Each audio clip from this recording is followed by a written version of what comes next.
And Shilpa infra. ఇటు పక్కనేమున్నది? Development by MEIL and Shilpa infra, property belongs to Kohinoor group. Development ఎవరు చేస్తుండ్రు? MEIL and Shilpa infra. Shilpa infra ఎవరిది? Shilpa infra ఎవరిది? పొంగులేటి శ్రీనివాసరెడ్డి కొడుకుది. శిల్పా ఇన్ఫ్రా ఎవరిది? రాష్ట్ర రెవెన్యూ మంత్రి పొంగులేటి శ్రీనివాసరెడ్డి కొడుకు గారు డైరెక్టర్గా ఉన్న కంపెనీ. ఇది ఎప్పుడు పెట్టినరు? 30 మార్చ్ 2026.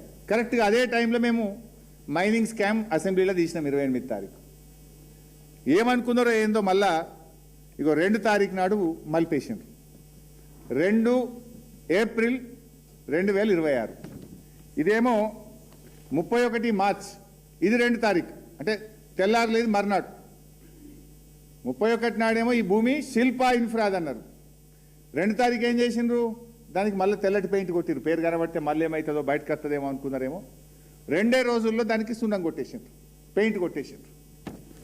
తర్వాత ఇగో ఇది 4 తారీఖు, 4 ఏప్రిల్ 2026 శిల్పా పోయింది, ఎంఈఏఎల్ పోయింది. మళ్ళీ ఏమొచ్చింది? ఇదేందో వచ్చింది, జాయింట్ డెవలప్మెంట్ అని చెప్పి కోహినూర్ గ్రూపు ఇంప్లెక్స్ ఇన్ఫ్రా అని మళ్ళీ కొత్త కథ పట్టుకొచ్చింది. ఎందుకు మారుతున్నాయి బోర్డులు? మొన్న కూడా మీరు చూసిండ్రు మైనింగ్ దగ్గర ఏమైంది? రాఘవ కన్స్ట్రక్షన్స్. మా అన్న వాళ్ళు, మా ఆర్ఎస్ ప్రవీణ్ అన్న గారు పోతే తెల్లారి వరకు పెయింటింగ్ పడ్డది. శ్రవణ్ అన్న, ఆర్ఎస్ ప్రవీణ్ గారు పోతే తెల్లారి వరకు పెయింటింగ్ పడ్డది. ఈడ కూడా ఏమైంది? శిల్పా ఇన్ఫ్రా తెల్లారి వరకు పెయింటింగ్, మళ్ళా మర్నాటి వరకు మళ్ళీ కూడా వచ్చేసిండు. ఈ చిత్ర విచిత్రాలు వెనుక అర్థమైతలేదా ఎవరున్నారు?